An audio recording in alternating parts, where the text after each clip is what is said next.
여러분 안녕하십니까? 오늘 부동산 가이드 진행의 김진주입니다. 연말이라서 기분 좋은 이야기, 또 밝은 이야기들만 하면 참 좋을 텐데 그런데 집값 이야기를 하면 그렇지 못하게 되는 것 같습니다. 정부의 여러 가지 규제책에도 불구하고 이 수도권 아파트 집값 상승세가 꺾이지 않고 계속해서 오르고 있습니다.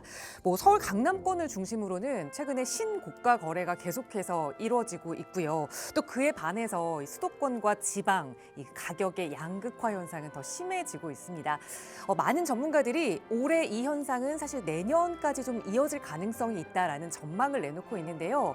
이 말인즉슨 내년에도 이 똘똘한 한 채에 대한 수요는 꺾이지 않을 것이다라는 의미일 겁니다. 남들보다 조금 더 빠르게, 남들보다 조금 더 좋은 지역을 선점 투자하고 싶으시다면 오늘 저희 방송 함께 보시기 바랍니다. 저희 무료 상담 전화로 늘 함께하고 있거든요. 서울 지역번호 02-2638-3963번 무료로 이용하실 수 있는 전화번호고요. 문자 편하신 분들 위해서 유료 100원의 상담 문자 샵 3989번으로도 함께하고 있으니까요. 전문가의 도움 필요하시다면 언제든 편하게 문의 주시기 바랍니다. 자, 그럼 오늘 준비한 부동산 가이드 지금 바로 출발합니다.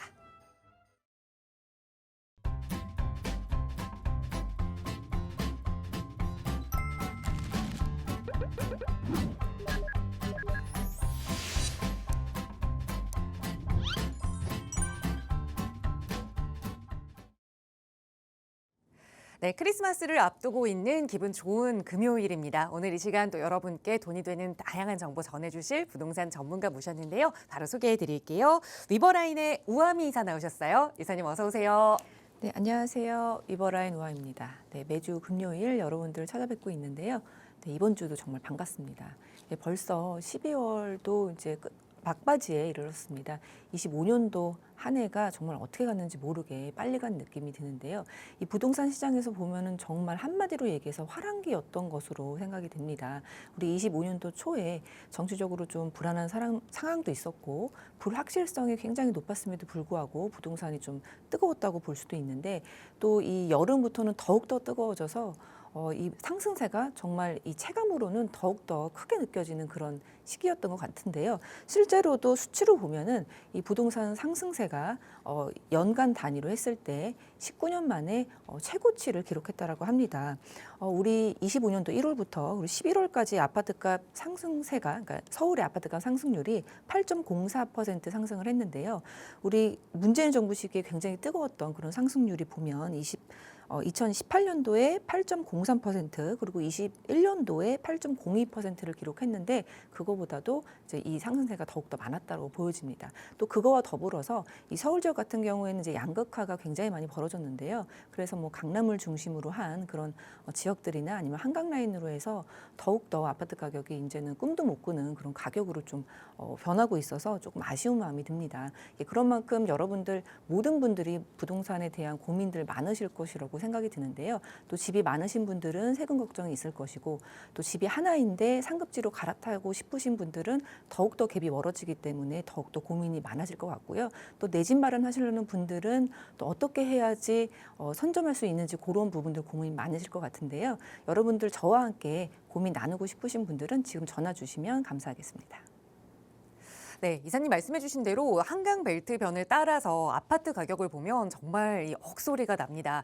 아, 이렇게 내가 내 집 마련하기가 힘든가라는 생각도 많이 드실 텐데요. 그러다 보니 2억에서 한 3억, 4억 정도 이 금액도 사실 작은 금액은 아닌데 이 돈으로 내 집 마련할 수 있을까 고민하시는 분들 참 많이 계세요. 그런 분들 위해서 이 재개발 투자 계획해 볼 수 있는 무료 세미나 1대1 대면 상담 시간도 마련하고 있습니다. 우아미 이사와 함께 이야기 나눠보실 수 있는 시간인데요. 1대1 대면 상담 안내 좀 자세히 부탁드려요, 이사님. 네, 재개발 투자 상당히 어렵습니다. 예, 상당히 어렵고 또 어디를 해야 될지 잘 모르겠고 뭘 따져야 될지 모르겠는 것이 바로 재개발 투자일 것 같고요. 또 여러 가지 불확실성이 가미된 그런 투자 형태이기 때문에 불확실성이 많은 만큼 수익률도 높아질 수 있고 또 오랜 시간이 걸린 만큼 또 수익률이 더욱 높아질 수 있는 그런 투자 방법이 재개발 투자가 될 텐데요. 최근에 서울에서 재개발 선정되고 구역 지정되고 이 초기 재개발들이 굉장히 활발하게 진행이 되고 있었고요. 한 뭐 2022년도부터 굉장히 활발했다고 보여지는데 이제는 이 활발하게 진행된 재개발이 더욱더 빨리 한다라는 이 서울시의 입장이 있습니다. 그런 만큼 재개발이 앞으로도 향후에 좀 각광받는 그런 소액 투자처가 될 것 같은데요. 금액대별로 나눠서 1대1 대면 상담을 진행하고 있으니까요. 뭐 2억대, 3억대, 4억대 소액으로 선점하고 싶으신 분들은 1대1 예약 전화 주시면 감사하겠습니다.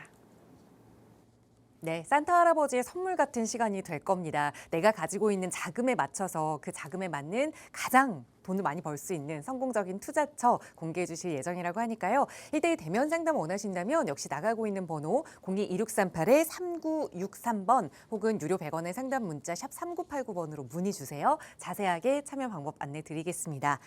자, 오늘도 본격적으로 여러분과 고민 이야기를 좀 나눠보는 시간 가져볼 텐데요. 문자로 여러 가지 사연들이 좀 도착해 있습니다. 그 첫 번째 사연 좀 살펴볼게요. 뒷번호 3640 쓰시는 시청자분 보내주신 사연인데요. 여유자금 1억 5천만 원 정도 보유하고 있습니다. 둘째 아들 명의로 재개발이 가능한 서울 지역 다세대 주택을 추천 좀 해주세요 라고 문자를 보내주셨어요. 첫째 아들분과는 벌써 투자를 하고 계신 게 아닐까. 둘째 아들의 투자 계획 도움 주실까요, 이사님? 네, 예, 1억 5천이라고 말씀을 주셨는데요.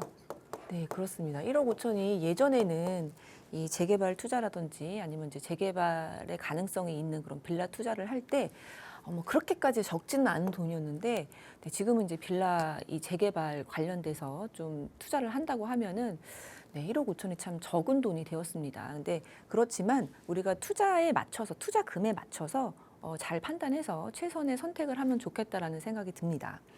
네, 일단 1억 5천이라고 말씀 주셨기 때문에 둘 중에 하나를 좀 선택을 해야 된다고 보여지거든요. 네, 첫째는 입지고요. 네, 우리가 입지를 좀 신경을 쓰거나 아니면 두 번째로는 입지가 좀 떨어져도 뭐 중급지나 아니면 그보다 아래의 입지라고 한다고 해도 이 재개발의 확실성, 재개발이 이제 선정이 되거나 아니면은 구역 지정이 된 그런 지역. 요 두 개 중에 하나를 좀 선택을 하셔야 될 것 같아요. 그래서 1억 5천 정도로 활용을 하신다고 하면은 재개발이 조금 더 불확실성이 없어진 그런 투자처로 간다 그러면은 좀 상급지보다는 이제 중급지보다도 좀 아래 부분을 좀 살펴보면 될 것 같고요. 입지를 따지신다고 하면은 아직은 재개발이 뭐 이렇게 확정시 되거나 아니면 움직임이 없지만 그래도 가능성 있는 곳을 좀 따져보면 된다라고 생각이 듭니다. 그래서 첫 번째로 입지를 따지는 곳부터 한번 살펴보도록 하겠습니다. 네, 뭐 입지라고 하면은 강남이 제일 좋지 않습니까? 그래서 강남 굉장히 좋고 또 이제 용산도 굉장히 좋은데 용산으로는 실제적으로 1억 5천은 이제 투자금이 이제 아예 없다라고 보실 수 있고요. 재개발의 가능성이 좀 낮지만 그리고 뭐 우여곡절이 많은 그런 지역이지만 그나마 1억 5천 정도 혹은 조금 더 이제 무리해서 1억 5천에서 2억 정도로 이제 투자를 한다고 하면은 갈 곳들이 정해져 있습니다. 일단 뭐 잠실 지역도 한번 봤으면 좋겠고, 뭐 삼정동도 봤으면 좋겠고, 석촌동도 봤으면 좋겠는데요. 삼전동하고 이제 잠실 지역은 이제 2억 넘는 투자가 많을 거고요. 석촌동 쪽으로 가면은 이제 2억 언저리 그쪽도 있을 것이라고 생각이 듭니다. 그래서 지금은 거의 다 이제 정보가 다 공개가 되어 있기 때문에 그리고 이제 여러분들이 다 이제 더 많이 똑똑해지셔서 조금 가능성이 떨어지면 가격이 그만큼 좀 저렴하게 들어갈 수 있고 가능성이 좀 높다 싶으면 또 금액이 확 오르게 되기 때문에 시세가 거의 이제 그 가능성에 따라서 정해져 있다고 보여지고요. 그래서 잠실 쪽은 이제 송파 쪽은 그렇게 좀 체크를 해보시면서 임장을 다니시면 좋을 것 같다는 생각이 듭니다. 그리고 강남으로 좀 넘어가면요. 네, 강남은 또 재개발이 정말 뭐 쉽지는 않아 보이는데 그래도 나름대로 진행을 하고 있습니다.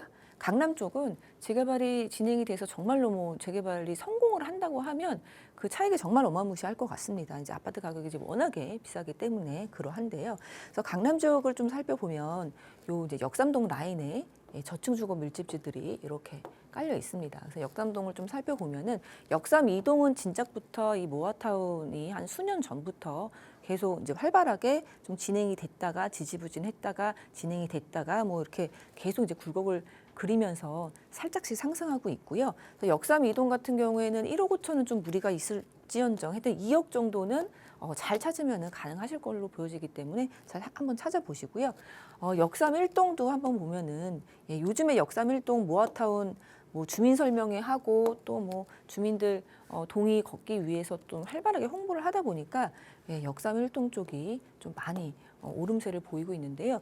이쪽이 조금 부담스러우시다고 하면은 역삼일동 하단으로도 한번 내려가 보시는 것도 좋을 거라고 생각이 듭니다. 뭐 역삼일동 상단이나 하단이나 지금 추진 세력이 상단 쪽이 좀 많아서 그런데요. 하단도 충분히 조건은 비슷합니다. 그러니까 언젠가는 이렇게 추진위가 들어오거나 하게 되면 이 하단 쪽도 오를 가능성이 있기 때문에 좀 소액으로 투자를 내가 해야 된다 하시면은 역삼일동 하단도 유력하게 좀 살펴보시면 좋겠다라는 생각이 듭니다. 네, 그래서 입지를 보시면 이렇게 강남 쪽도 가능성이 좀 떨어지지만 그리고 이제 뭐 이 용산이나 아니면은 뭐 마포나 그렇게 좀 전통적인 재개발지 뭐 청량리 같은 그런 지역보다는 그래도 좀 먼 미래를 바라봐야 되지만 이런 지역도 좀 살펴보시면 좋겠고요. 또 강남에서 좀 유일하게 또 재개발이 뭐 선정이 되고 뭐 이런 것들 살펴보면은 양재 이동이 있습니다. 그래서 양재 이동에 1구역도 지금 선정이 된 적이 있는데 지금 선정이 됐지만 좀 지지부진한 면이 있지만요. 이런 지역도 1억 5천이 좀 무리가 될 수는 있는데 좀 조그만 거, 뭐 원룸이라든지 그런 거 잘 찾아보시면은 1억 5천에서 2억 정도도 이제 뭐 가능할 수 있을 것 같기 때문에 좀 잘 찾아오시면 좋겠다라고 말씀을 드리고 싶습니다. 네, 금액에 맞춰서 금액을 조금 더 보탤 수도 있다면 이 세 군데 정도를 일러드렸거든요. 우선 석촌동, 그리고 강남의 역삼 1, 2동, 그리고 마지막으로 양재 2동까지 일러드렸습니다. 한번 자녀분과 함께 임장 다녀보시고 어려운 점 생기시면 언제든 연락 주세요. 서울 지역번호 02-2638-3963번, 그리고 유료 100원의 상담 문자 샵 3989번으로 함께하고 있고요. 다음 문자 사연 하나 더 살펴보겠습니다. 뒷번호 8890 쓰시는 시청자분 보내주신 사연인데요. 저는 다세대 주택 임대 사업자입니다. 보증보험 때문에 절차도 피곤하고 공시가격에 맞춰서 세입자를 구해야 하고 그렇다고 의무기간 때문에 매매를 할 수 있는 것도 아니고 이래저래 힘든 시간을 보내고 있습니다. 그런데 내년이 되면 임대인도 이 보증보험을 들 때 공시가격 비율이 더 낮아진다고 하던데 그렇게 되면 역전세가 걱정이 됩니다. 의무기간 내에 처분하면 불이익이 많을까요? 라고 질문을 주셨어요. 그러니까 지금 임대 사업자로 활용하고 있는 그 다세대 주택을 여러 가지 좀 골칫거리다라고 생각하고 계시는 것 같거든요. 도와주실까요, 이사님? 네, 그렇습니다. 뭐 저도 굉장히 많이 동감이 가는 부분이고요. 저도 뭐 임대 사업자이기 때문에 최근 수년간 정말 괴롭힘을 많이 받았다라는 그런 느낌이 들 정도로 좀 계속 바뀌기도 하고 좀 어쩔 수 없는 상황에서 출구를 찾을 수 없는 그런 경우들이 많이 발생을 하거든요. 뭐 공주가로 그러니까 공시지가로 이 전세가를 좀 잡아놓은 다음에 역전세가 생기게 되면 힘들면은 좀 팔 수도 있게 만들어놔야 되는데 또 의무 기간이 있다 보니까 팔지도 못하게 만들어 놓고 네 맞습니다. 그래서 굉장히 힘들 거로 생각이 드는데요. 저는 이렇게 생각을 합니다. 지금까지 좀 많이 견디셨으면 앞으로 조금만 더 견디시면 굉장히 좋을 것이라고 말씀을 드리고 싶습니다. 일단 첫 번째로 질문 주신 부분이 네, 의무 기간을 더 채우지 않았는데 뭐 이렇게 그 처분할 수 있을까 이제 말씀을 주셨는데요. 일단 의무 기간을 채우지 않았을 때의 그런 이제 페널티들을 생각해 보면 첫 번째로 이제 과태료가 있습니다. 네, 그리고 두 번째로는 우리가 의무 기간을 지켰을 때에 받았던 세금 혜택 이 두 부분을 과태료가 있고 세금 혜택 부분을 받은 게 있다면은 그것을 다시 토해내야 된다라는 거. 그리고 세금 혜택 받았던 그 기간만큼 그 금액에 따라서 가산세도 이자도 내야 되는 그런 부분 이렇게 세 가지로 볼 수가 있습니다. 그래서 과태료 부분은 내가 임대 사업자를 하는 사람한테 포괄 양도 양수로 해서 이제 매도한다고 하면은 과태료 부분은 없을 수 있는데요. 요 세금 혜택 부분하고 가산세 부분은 잘 따져 보셔야 됩니다. 요 부분은 좀 생각을 못 하시는 분들이 많은데요. 일단 세금 혜택은 처음에 이제 취득세 혜택 받았을 수도 있고요. 그리고 재산세, 그리고 이제 종부세.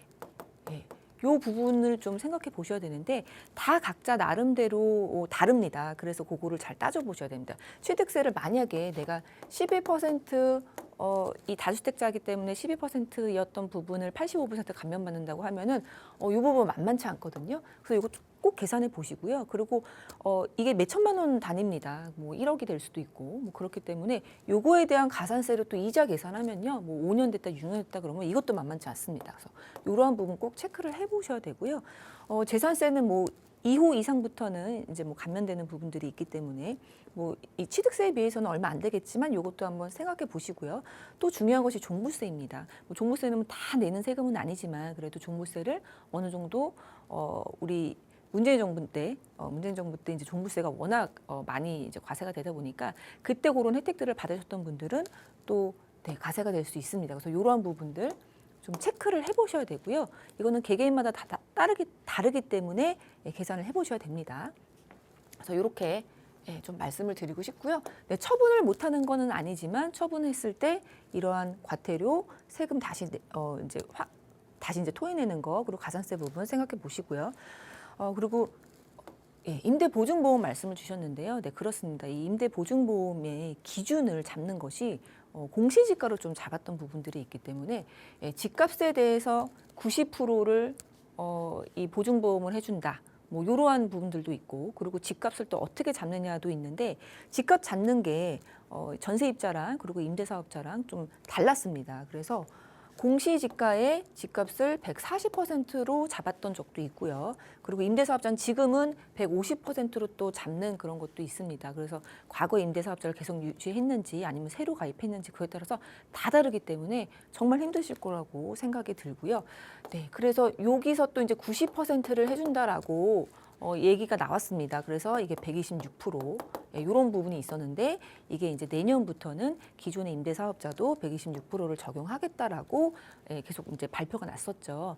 그런데 또 한 번 지금 내용이 나온 건 뭐냐면 우리 보증보험 할 때 집값을 잡는 기준이 공주가가 있으면은 공주가가 우선이다라고 했는데 이제는 그렇지 않다라고 합니다. 뭐 오늘 어제 날짜인가 그제 날짜에 기사가 나왔는데 간평으로도 집값을 잡아주기 때문에 좀 요 공주가 기준으로 했을 때보다는 한결 지금 숨통이 트일 것 같거든요. 그래서 이런 부분도 있으니까 잘 이제 활용해 보시면 좋겠다는 생각이 들고요. 그리고 우리가 좀 이 그림을 크게 보셔야 됩니다. 이 임대사업자 굉장히 힘든 거 저도 알고 저도 이제 굉장히 힘들었던 부분들이 있었는데요. 잘 생각해 보면 서울의 빌라라는 그런 아파트가 아니지만 아파트로 갈 수 있는 중간 사다리 역할을 하는 그런 빌라 부분들. 근데 지금은 많은 사람들이 다 아파트를 살고 싶어 합니다. 그렇기 때문에 굉장히 이제 외면받았던 그런 시기들이 있었지만 재개발을 통해서 아파트로 될 수 있는 그런 확률도 굉장히 많이 높아졌고요. 그리고 이제 공사비도 오르고 인건비도 오르고 그리고 신축을 짓는 그런 공사가 좀 힘들어지다 보니까 지금 강남 같은 경우에 워낙에 땅값도 비싸고 해서 신축이 없습니다. 그래서 뭐 7, 8년 전에 빌라를 사셨다고 하면은 이제는 그 가격으로는 어떤 빌라도 뭐 살 수 없다라고 볼 수 있을 만큼 이 신축이 계속 희소해지고 있거든요. 그런 만큼 지금까지는 좀 힘들었지만 앞으로는 수요 공급에 따라서 우리가 더 이상 신축이 많이 공급되지 않았던 수년간을 보냈기 때문에 앞으로는 조금 우위 시장이 아닐까 이렇게 좀 희망찬 기대를 하면서 좀 보유하셨으면 좋겠다라고 정리하겠습니다. 네, 그동안 이래저래 마음고생이 심하셨겠지만 지금까지 버텼으니까 앞으로 조금만 더 버텨보자라는 말씀 드렸습니다. 그리고 또 희망적인 그런 소식까지 전해드렸으니까 언제든 보유하시면서 고민되신다면 언제든 연락 주세요. 저희 나가고 있는 무료 상담 전화 02-2638-3963번 그리고 유료 100원의 상담 문자 샵 3989번으로 늘 함께하고 있고요. 이렇게 다양한 고민들 저희 방송 시간에도 짤막하게나마 여러분 해결해드리고 있지만 조금 더 긴 시간 투자 전략 전문가와 함께 세워보고 싶다 하시는 분들 위해서 또 우아미사와 함께하는 1대1 대면 상담 시간도 준비하고 있습니다.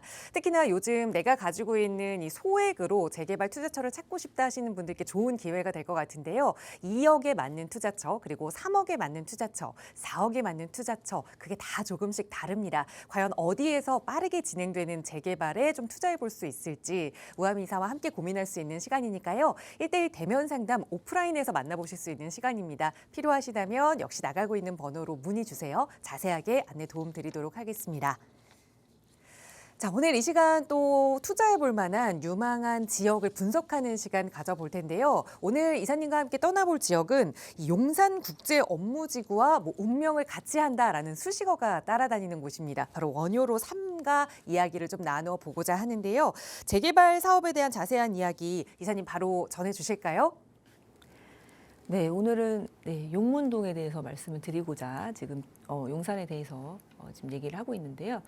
용산의 이 개발 가능성은 정말 무궁무진합니다. 그런데 이 용산의 이 무한한 개발 가능성이라는 것은 이 도심에 있으면서 또 나대지가 굉장히 큰 지역들이 있어서 그런 국정무주가 들어오는 부분도 있고 용산 전체적으로 보면 다 재개발이 진행이 되고 있습니다. 그래서 한 30년 그리고 혹은 뭐 더 멀리는 50년이 되면 이 용산은 지금과는 완전히 다를 것이라고 생각이 들어서 용산의 용산의 그런 지역들 한번 살펴보도록 하겠습니다.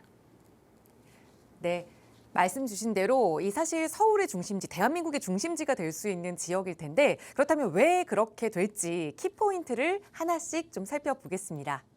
일단 정치 경제의 중심지가 될 용산이라고 볼 수 있습니다. 용산은요, 이 지도로 한번 살펴보면은 서울 지도입니다. 우리 25개의 자치구가 있는 그런 서울이라고 볼 수 있는데 이 서울은 세계적인 도시입니다. 그래서 세계 뭐 5위, 6위 하는 그런 도시라고 볼 수 있는데 용산구가 어디 위치해 있냐면 바로 그 중심에 위치를 해 있습니다.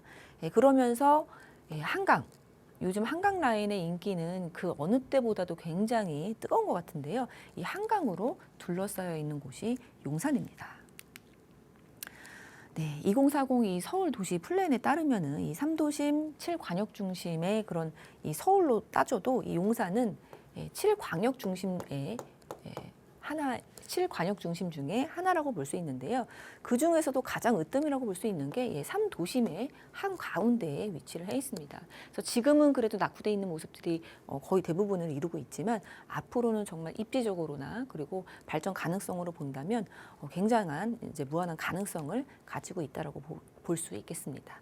지도를 한번 살펴보면요, 이 용산은 서울의 중심에 위치를 해 있는데요. 정말 특이하게도 개발할 수 있는 빈 공간, 이런 공간들이 굉장히 큽니다. 일단은 우리 그 전쟁 이후에 이제 미 8군이 주둔했던 이 용산 중심, 요 지역이 이제 미군이 하나 둘씩 나가면서 여기가 용산 공원으로 지금 개발 중에 있는데 개발 지금 하고 있고요. 여기만 봐도 50만 평입니다. 그래서 여기만 봐도 50만 평의 서울의 중심에 이렇게 개발할 수 있다는 거 정말 대단하고요. 또 왼편으로 가면은 한 15만 평 정도가 서울 도심 한복판에 있는데 나대지 형태로 있습니다. 그래서 이런 유휴부지가 있다라는 거는 세계적으로도 볼 수가 없는 형태인데요.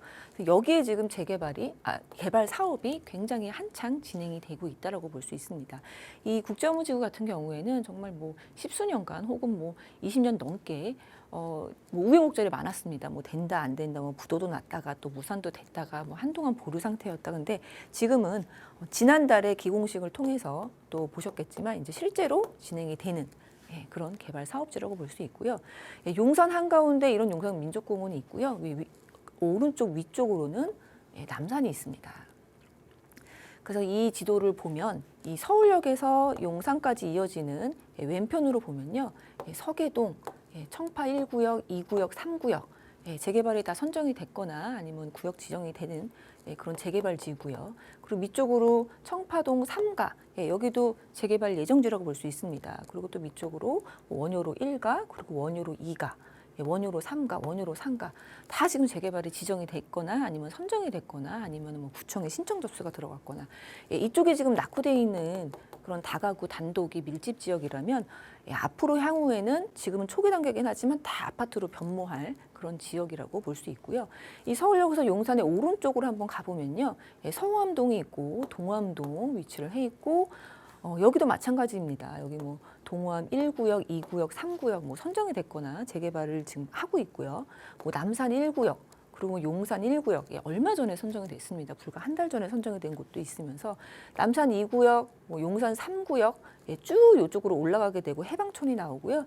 또 여기 올라갔다가 다시 이제 내려오면서 경리단길이 있고 이태원도 있고, 그리고 그 밑으로 조금 더 내려가면은 한남 뉴타운이라고 볼 수 있습니다. 그래서 이쪽 지역도 이 라인으로 올라갔다가 내려가면서 전부 다 그런 재개발지로서 아파트들이 이제 들어올 것으로 기대를 해볼 수가 있습니다. 그래서 이렇게 지도를 보면요, 이 용산은 전체적으로 전부 다 재개발이라고 보시면 됩니다. 빈 공간이 있어서 개발 사업이 굉장히 박차를 가할 수 있으면서 옆쪽으로 해서는 아파트로 되는 그런 계획을 크게 갖고 있기 때문에 지금은 정말 뭐 보이지가 않지만 뭐 앞으로 뭐 20년 뒤, 30년 뒤, 그리고 멀리는 50년 뒤가 되면 지금하고는 완전하게 다른 그런 모습을 보일 수 있는 곳이 바로 용산이라고 볼 수 있습니다. 네, 서울 지도를 딱 펼쳤을 때 정말 한 가운데 있는 그 용산 그리고 노후 주거지들이 밀집해 있어서 이 재개발에 대한 기대감이 높아져만 가는 용산 지역의 이야기를 들려드리고 있는데요. 그런데 사실 이 재개발지가 많은데도 불구하고 사실 그것보다 더 큰 개발 호재들이 또 숨어 있어서 많은 분들이 기대하고 계시죠. 용산 국제업무지구 그리고 용산 전자상가 그리고 민족공원까지 정말 이 초대형 개발 호재들이 좀 있는 곳입니다. 이 개발 호재 이야기도 조금 나눠볼까요? 네, 정말 많은 그런 사업이 계획이 되어 있는 곳이 용산이라고 볼 수 있었는데, 네, 수년간 그리고 뭐 십수년간 이 개발 사업이 뭐 되니 안 되니 뭐 이러한 말이 많았던 그런 지역입니다. 뭐 그도 그럴 것이 이렇게 이 서울 도심 한복판에 그리고 한강하고 가까운 곳에 이런 100층짜리 빌딩 숲이 생기는 그런 사업이기 때문에 뭐 크기 규모 면에서도 그렇고 그런 쪽으로 이제 굉장히 지지부진했던 면이 있었는데 이제는 시작을 이제 했습니다. 그래서 기공식도 지난달 11월 달에 했고요. 이쪽은 지금 보면 이렇게 나대지 형태로 되어 있습니다. 네, 나대지 형태로 되어 있기 때문에 시작을 하기만 하면은 굉장히 빠르게 진행이 될 수 있습니다. 네, 뭐 용산공원 그리고 용산역 그리고 한강 이렇게 이제 앞뒤로 해서 한강이 있고 또 이쪽에 이제 용산역 있고 또 건너서는 이제 용산공원이 연결되는 그런 국제업무지구의 부지 모습을 말씀드리고 있고요. 위치는 한강로 3가의 40-1번지 일대입니다. 면적이 50만 제곱미터가 좀 안 되는데요. 평으로 하면은 한 15만 평 정도가 됩니다. 워낙에 이제 큰 부지이기 때문에 도시 개발 사업 형태로 수용 사용 방식으로 그렇게 진행을 할 거고요. 그래서 이 택지를 민간한테 분양을 해서 이 민간이 그 택지를 예쁘게 이제 빌딩을 짓는 그런 형태로 될 것으로 생각해 보시면 되겠습니다. 사업 기간은 24년 11월부터 28년 12월 31일까지 그렇게 예정을 하고 있고요. 그래서 28년 12월 31일까지는 이 택지 개발, 그러니까 부지 조성을 완료할 것으로 계획을 잡고 있습니다. 누가 이 사업을 시행할 거냐에 따라서도 이제 굉장히 말이 많았던 지역입니다. 워낙에 규모가 크기 때문인데 이제는 뭐 정해졌죠. 코레일하고 이제 SH 공사가 할 거고요. 예상 사업비가 이제 51조 원 정도가 되는 아주 대형 프로젝트라고 볼 수 있습니다. 이쪽에는 뭐 상업, 문화, 융합 이런 대규모의 복합 시설이 건립될 예정이고요. 그거에 맞춰서 업무 시설과 맞춰서 주거 시설도 이쪽 안쪽으로 들어오면서 그 인근으로 해서 주거의 재개발지도 더욱더 활성화를 띨 것으로 생각을 해볼 수가 있습니다. 정말 말이 많았죠. 그래서 2007년도에 첫 추진을 했었는데요. 지금 거의 20년이 다 돼갑니다. 근데 2007년도니까 우리 2008년도에 또 금융위기 생각해 보시면 부동산 경기 침체돼 있고 뭐 그래서 사업자도 해산하고 뭐 장기간의 중단이 되었었습니다. 그러다가 21년도에 이 서울시에서 이 국제업무지구 개발 구상 발표가 되어서 조금 더 박차를 가했었고요. 얼마 전이죠. 얼마 전에 기공식도 이렇게 했고요. 그리고 25년도에 얼마 전에 이제 기공식도 했습니다.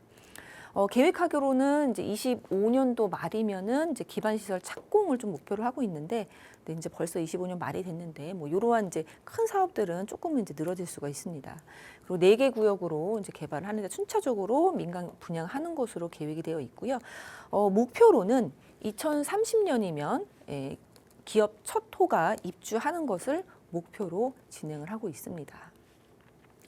네, 우리 롯데타워 하나 들어설 때도 굉장히 말이 많았거든요. 근데 이 롯데타워 같은 그런 빌딩들이 요 일대에 뭐 수두룩하게 이렇게 빌딩 숲으로 자리를 차지한다라고 하니까 저도 정말 기대가 되는 그런 사업지라고 볼 수가 있겠습니다. 네, 이렇게 뭐 높게 지으려고 하면 이제 용도에 대해서도 궁금한 점이 있으실 텐데요.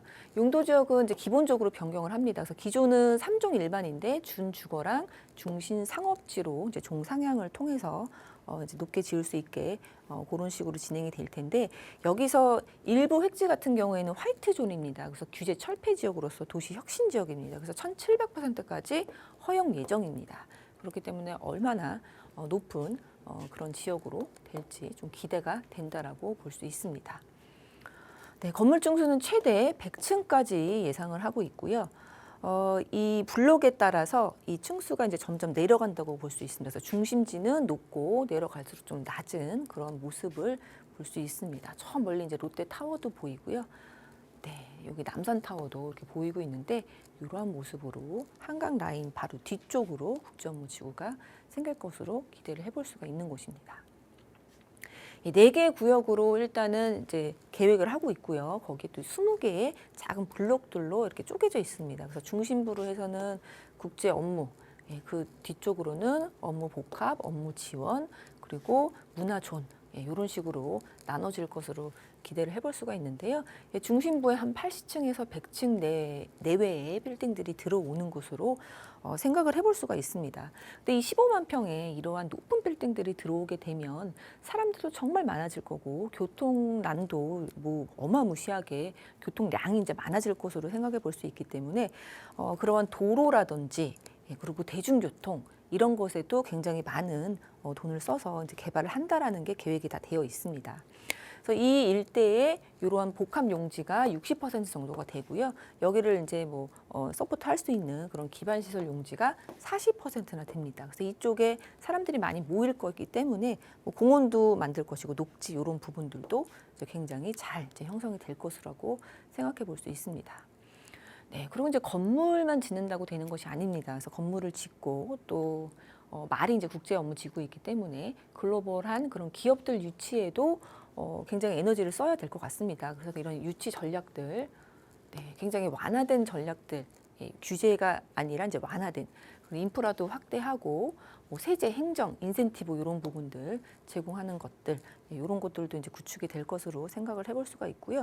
공식 브랜드까지 만들었습니다. 그래서 용산 서울 코어라고 만들었는데요. 서울의 중심에서 아시아 태평양의 중심으로 도약한다는 의미에서 만들었다고 합니다. 지금은 뭐 차 타고 이렇게 좀 가보면 이게 슬쩍슬쩍 보이는 나대지 형태지만 이 지역에 정말 완성이 된다고 하면 이 세계에서 서울을 이제 지칭하는 그런 랜드마크로 자리매김하기에 아주 충분한 것을 갖고 있다라고 볼 수 있습니다. 국제업무지구의 조감도 상당히 많습니다. 그래서 한강변 뒤쪽으로 여기 이제 동부 이촌동 아파트들 보이고요. 이렇게 자리하고 있는 것들 보입니다. 여기 마포 아파트들이라고 볼 수 있는 요 각도라고 볼 수 있는데 투자 규모가 40조 원이나 되고요. 일자리 창출도 15만 개나 될 것으로 기대를 해볼 수가 있습니다. 30년에 첫 기업 입주 목표로 하고요. 외국계 금융기업 그리고 국제기구 유치를 얼마나 잘 하게 될지 그것도 기대를 해볼 수가 있습니다.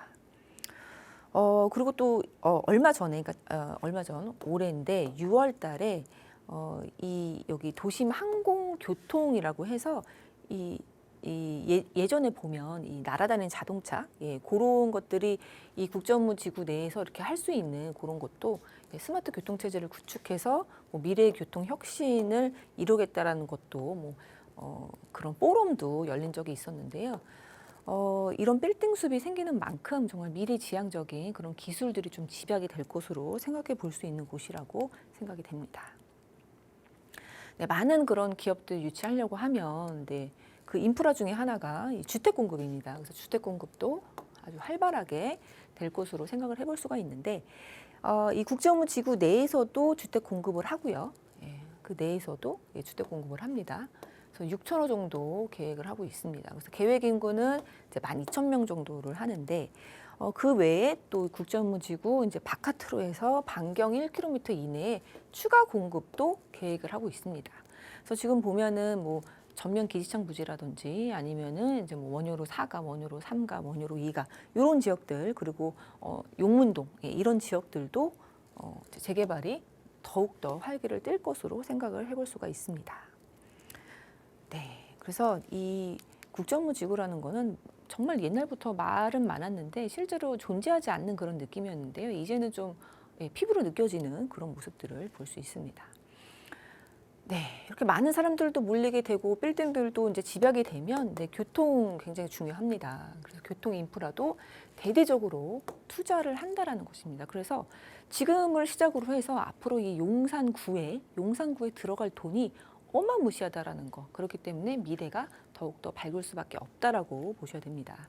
그래서 교통 인프라도 대대적으로 하는데 17개 사업이 들어가고요. 뭐 7조, 8조, 7조, 4조 그 사이에 투입이 되면서 도로도 만들고요. 뭐 지혜 보행 도로 그리고 워낙에 사람들이 많기 때문에 대중교통을 다 이용할 수 있게끔 굉장히 편리하게 만든다는 게 목표입니다. 그래서 대중교통 분담률을 70%로 목표를 하는 게 이제 그런 목표로 진행이 된다라고 볼 수 있습니다. 그래서 25년도 이제 용역 발주 시작으로 해서 30년도부터는 단계적으로 준공하는 것을 목표로 해서 지금 진행이 되고 있다라고 볼 수 있습니다. 네, 국제업무지구 이제 옆으로 보면 여기 국제업무지구가 있고 옆으로 보면 용산 민족공원 개발지가 있습니다. 그래서 한국판 뉴욕 센트럴파크라고 볼 수 있는데 규모가 어마어마하죠. 30만 제곱미터입니다. 그래서 평으로 하면은 90만 평이 좀 넘고요. 공원, 다양한 복합시설이 들어올 것으로 생각을 해볼 수가 있는데요. 워낙에 크기 때문에 지금 순차적으로 조금씩 개발을 한다라고 볼 수 있습니다. 그래서 공원만 들어오는 건 아니고, 이제 뭐 박물관이라든지 다양한 복합시설이 같이 들어온다라고 볼 수 있는데요. 지금 뉴욕의 센트럴파크랑 비교를 해봤는데, 뉴욕의 센트럴파크도요. 이 센트럴파크 일대로는 뭐 집값도 주거의 집값도 어마무시하고요. 그리고 이런 일자리의 빌딩들도 굉장히 멋들어지게 이렇게 고층 빌딩들 마천루들이 집약되어 있는 모습을 볼 수 있습니다. 그리고 이 공원 옆쪽으로 해서는 우리나라랑 비교도 할 수 없을 만큼 굉장히 고가의 그런 아파트들, 공동주택이나 뭐 빌라들이 이제 위치를 하고 있는데요. 공원의 중요성이 여기서도 보이는데 그거보다도 더 예쁘게 그려질 것 같은 것이 바로 용산민족공원입니다. 왜 그러냐면 용산민족공원은 일단 이렇게 좀 인위적인 그런 모습보다는 좀 자연스러운 형태를 띠고 있고요. 그리고 남산하고도 연결이 되어 있을 예정입니다. 그래서 녹지 보행축이라 그래서 남산으로 걸어갈 수 있는 그런 보행축이 있을 것이고 또 한강으로도 갈 수 있는 그런 보행축도 만든다라고 하고요. 또 국제업무지구와 또 이제 지하로도 그리고 지상으로도 연결되면서 이러한 모습을 띠고 있는데요. 뭐 여기도 이 재개발을 통해서 다 아파트들이 될 텐데 아파트들과 이런 업무지구, 남산타워, 한강까지 갈 수 있는 곳이기 때문에 정말 그 파급 효과가 클 것으로 생각을 해볼 수가 있겠습니다. 네, 그리고 국제업무지구와 더불어서 위쪽에 이 용산전자상가가 있는데요. 이 용산전자상가는 지금 진행을 하고 있습니다. 그래서 이 전자상가는 예전부터 그런 전자유통단지 매장이었습니다. 그래서 그러한 것을 중심으로 해서 또 새롭게 메타밸리로 재탄생이 되는데요. 뭐 선인상가, 나진상가 등이 이제 현대화 작업을 거친다라고 보시면 되겠습니다. 이쪽도 마찬가지로 국제업무지구와 좀 나란히 할 수 있는 용적률을 가지고 있습니다. 그래서 특별 계획구역 같은 경우에는 1000% 이상인 그런 지역도 있고요. 평균적으로 보면 용적률이 한 800% 정도 된다라고 볼 수 있습니다. 네, 그래서 국제업무지구와 마찬가지로 용산전자상가도 이러한 뭐 빌딩들, 업무단지들 이런 것들이 좀 집중이 되는 곳이다라고 볼 수 있습니다. 그 원유로 사가의 그 한강 쪽으로 가면은 또 현대차 서비스센터 부지가 있는데 여기가 미래산업 연구개발 R&D 연구소로 바뀔 예정입니다. 그래서 이 국제업무지구의 인근으로 해서 뭐 용산민족공원 그리고 이러한 미래사업 연구개발 그리고 뭐 전자상가 이러한 부분들 다 통틀어서 아파트가 되는 그런 재개발뿐만이 아니라 이런 상업지, 업무지가 굉장히 발전한다라는 거. 그런 것들 좀 착안하시면 인근의 재개발도 요거에 발맞춰서 될 수 있겠다 좀 계산을 할 수 있을 거다라고 해서 준비를 해봤습니다. 네, 그러니까 결국 용산에 정말 이 랜드마크가 될 수 있는 빌딩 숲이 생긴다는 이야기, 대형 개발 호재 이야기를 좀 전해드렸는데요. 내 집 앞에 이런 100층 빌딩 숲이 펼쳐진다. 그러면 이런 수혜를 받을 수 있는 재개발지가 어디일지 또 궁금하실 겁니다. 그와 관련된 재개발지도 하나하나 분석을 해보죠. 네, 그래서 아까 잠깐 말씀을 드렸는데 용산 국제업무지구가 있고요. 용산 민족공원 네, 개발이 되고 요 인근으로 해서 지금 원효로 1가, 원효로 2가, 그리고 원효로 3가, 그리고 원효로 4가 이렇게 지금 재개발이 선정됐거나 아니면 구청에 신청 접수가 들어가거나 아니면 구역정이 되어 있거나 이런 식으로 되어 있고요. 이 국제업무지구가 또 가까운 곳에 용문동이라고 아직은 선정되지 않았지만 개발 가능성이 굉장히 농후한 재개발이 좀 시도가 많이 됐던 그런 지역이 있습니다. 국제업무지구 왼편으로 가면요, 정부청 부지 그리고 뭐 빗물 펌프장 이러한 부지들이 있는데 요 국제업무지구의 왼편보다는 조금 더 후기 단계이기 때문에 투자금은 상당히 좀 많습니다. 그래서 이쪽 같은 경우에는 뭐 빌라들이 막 있는 지역이 아니라 단독 다가구 이제 큰 거 작은 거 이런 것들이 있기 때문에 뭐 시세를 딱 말씀드리긴 그렇지만 거의 뭐 3, 40억 이상의 그런 매물들이 있는 곳이고요. 원효로 1가 그리고 2가 그리고 3가 4가 요쪽도요. 한 뭐 전세 끼고 투자를 한다고 하면은 한 뭐 5억에서 10억 정도 그렇게 좀 생각해 보시면 좋을 것 같고 용문동은 한 뭐 3억 정도면은 투자가 가능한 그런 지역입니다. 그래서 요로 일대에 국제업무지구 일대에 국제업무지구와 좀 운명을 같이 할 재개발지를 하나하나 좀 설명을 드리도록 하겠습니다. 일단 국제업무지구의 주 출입구 앞에 있다라고 해서 좀 유명한 원효로 3가를 말씀드리도록 하겠습니다. 이 원효로 3가는 입지가 이제 워낙 좋기 때문에 입지가 좋기 때문에 그 이제 2000년대부터 재개발 논의가 이제 한창 됐습니다. 그리고 이 국제업무지구랑 너무나 가까운 위치이기 때문에 국제업무지구가 막 이렇게 잘 된다고 했을 때는 또 재개발 열기가 확 올랐다가 국제업무지구가 또 무산되고 지지부진하고 뭐 바뀌고 뭐 이럴 때는 또 이제 재개발 열기가 또 죽었다가 이런 지역이라고 볼 수 있는데, 네, 지금은 일단 뭐 결과적으로 말씀드리면 원효로 3가의 2구역의 일부는 올해 선정이 됐고요. 1구역은 통합개발인데 원효로 3가의 1구역은 구청에 신청 접수가 여름에 들어가 있는 상태입니다. 이 지역은 21년도 뭐 신속동합도 했다가 22년도 공공재개발도 했다가 그 간에 또 워낙에 좀 이목이 집중이 되는 지역이라서 행위 제한도 있었다가 풀렸다가 토지거래 허가였다가 풀렸다가 이런 것을 좀 반복을 했었고요. 지금은 어느 정도 일단락이 된 것 같습니다. 그래서 얼마 전에 25년도 6월 달에 신동계획 후보지로 원효로 3가의 2-2가 신동계획으로 이제 선정이 되었습니다. 그래서 이때 이제 선정되면서 나왔던 얘기도 향후 배후 주거단지 역할, 용산국제업무지구가 위치해 있기 때문에 향후 배후 주거단지 역할을 할 것으로 기대가 돼서 뭐 선정한다, 뭐 이런 내용들이 있는데요. 네, 그렇습니다.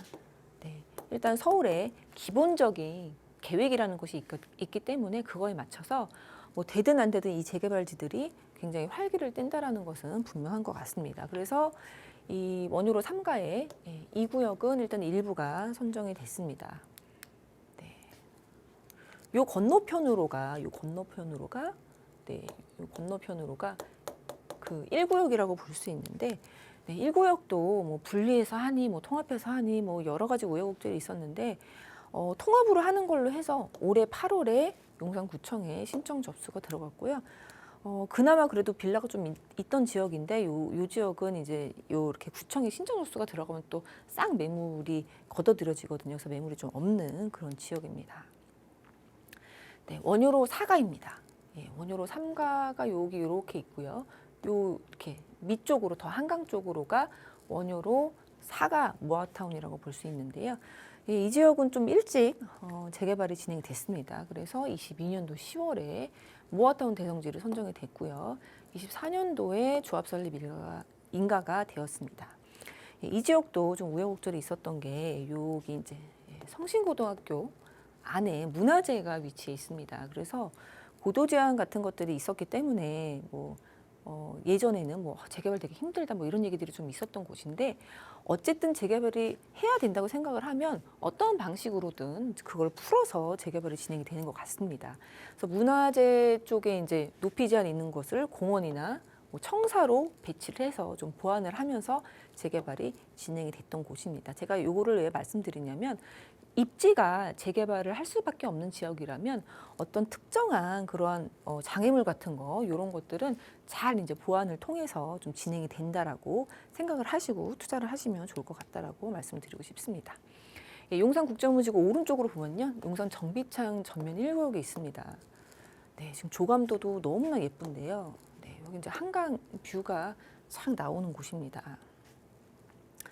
네, 이쪽은 18년도에 정비구역이 지정이 됐고요. 21년도 8월에 조합 설립 인가가 떨어졌습니다. 이쪽 지역 같은 경우에는 올해 6월에 현대산업개발로 시공사가 선정이 됐습니다. 그래서 요 시간을 보면은 18년도에 정비구역 지정되고 21년도에 조합 설립 인가되고 25년도 6월에 시공자 선정이 되었다라고 볼 수 있습니다. 뭐 그래도 비교적 빠르게 진행이 되고 있는 것으로 보여지고요. 네, 유명했죠. 요 이제 수주전 할 때 뭐 어떤 그림이 나올까 이런 것들 굉장히 많은 사람들이 궁금해하셨는데, 네, 더 라인 330으로 해서 330m의 스카이 브릿지로서 이런 한강 조망에 좀 집중을 둔 그런 단지들로 거듭날 예정이 있습니다. 네, 그리고 네, 지금 말씀드린 게 용산 국제무지구의 오른쪽에 전면 비지창 1구역을 말씀드렸고요. 그 전면 비지창 앞쪽으로 한강에 좀 껴있는 부분이 빗물 펌프장 부지가 있습니다. 이 지역도 잘 모르시는 분들이 많은데, 이쪽 지역은 뭐 단독 주택들이 좀 이렇게 몇 개가 모여 있는 지역인데요.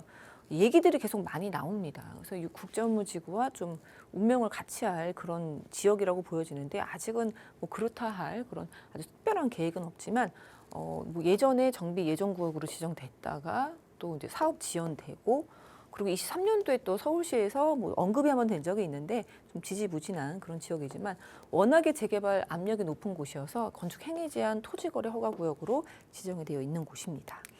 네. 그래서 이 서울 안에 이런 곳이 있을까 싶을 정도로 여기 땡땡거리인데요. 네, 빌딩들이 있으면서 이렇게 철로가 있고 뭐 이러한 시골 같은 느낌이 있는 곳이 바로 이 용산국제무지구 바로 오른쪽에 위치해 있는 곳이라고 볼 수 있습니다. 네. 네.